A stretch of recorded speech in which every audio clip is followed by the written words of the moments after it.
రాజన్న సిరిసిల్ల జిల్లా వేములవాడలో లక్ష మృతిక లింగార్చన కార్యక్రమం జరగనుంది.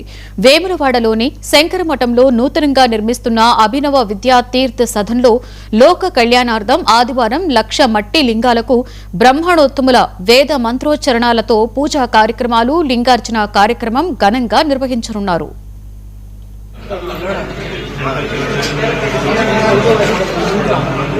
మా ఊరే ఒక ఈశ్వరార్చన పదము, మా ఊరు కైలాసమే, మా ఊరందలి ధర్మకుండ జలముల్ మందాకిని తీర్థముల్, మా ఊరంతకు గాలి వెల్గునతడే మా ఊరి రాజన్నయే, మా ఊరంగల గోపురాల వితతు మహేశ్వర స్థానము.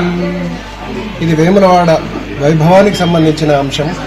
ప్రసిద్ధమైన లక్షలాది భక్తులు వచ్చే వేములవాడలో లక్ష లింగార్చన, లక్ష మృత్తికా లింగార్చన జరుగుతుంది.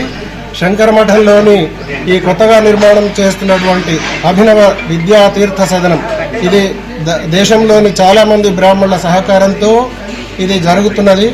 ఈ అద్భుతమైన ఈ నిర్మాణం కింద మొదటిసారిగా ఈ లక్ష మృత్తికా లింగార్చన అంటే మట్టి లింగాలు లక్ష వీటికి పూజ చేయడం జరుగుతుంది. ఈ పూజ లక్ష్యం ఏంటంటే సమస్త లోక కళ్యాణం, కేవలం ఎవరో ఒక గ్రూపు కాకుండా సమస్త విశ్వ కళ్యాణాన్ని ఆశించి చేస్తున్నటువంటి ఈ కళ్యాణ కార్యక్రమంలో, ఈ మహాలింగార్చనలో అందరూ కూడా ప్రజలు దర్శనం చేసుకొని తరించగలరని ఇక్కడ ఉండే ఈ అందరి బ్రాహ్మణుల ఆశయం. విలసన్మౌళిం రాజద్భుజగభూషణం రాజరాజ ప్రియం సాంబం రాజేశ్వరముపాస్మహే.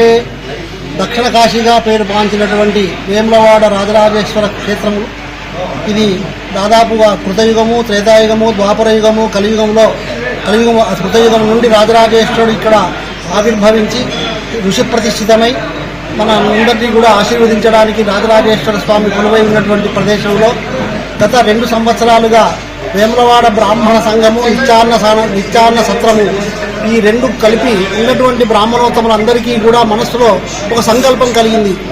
ఏమంటే లక్ష పార్థివ లింగార్చన చేసి స్వామివారిని విరాట్ రూపంలో కొలుద్దాము అనేటువంటి ఆలోచన వచ్చింది. అలాంటి విరాట్ రూపమే లక్ష పార్థివ లింగార్చన.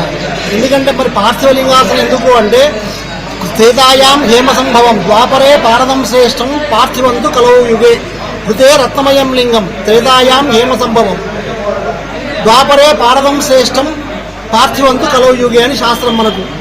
ఇది శివరహస్యం అనేటువంటి గ్రంథంలో సాక్షాత్ కుమారస్వామి చెప్పినటువంటి మాట. 4 యుగాలు మనకు, కృతయుగము, త్రేతాయుగము, ద్వాపరయుగము, కలియుగము. ఈ 4 యుగాలలో మానవుడు, ఈ శరీరాన్ని తీసుకున్నటువంటి మానవుడు లింగాన్ని అర్చిస్తే మోక్షాన్ని ప్రసాదిస్తాను అని చెప్పేసి సాక్షాత్తు పరమేశ్వరుడే చెప్పిండు.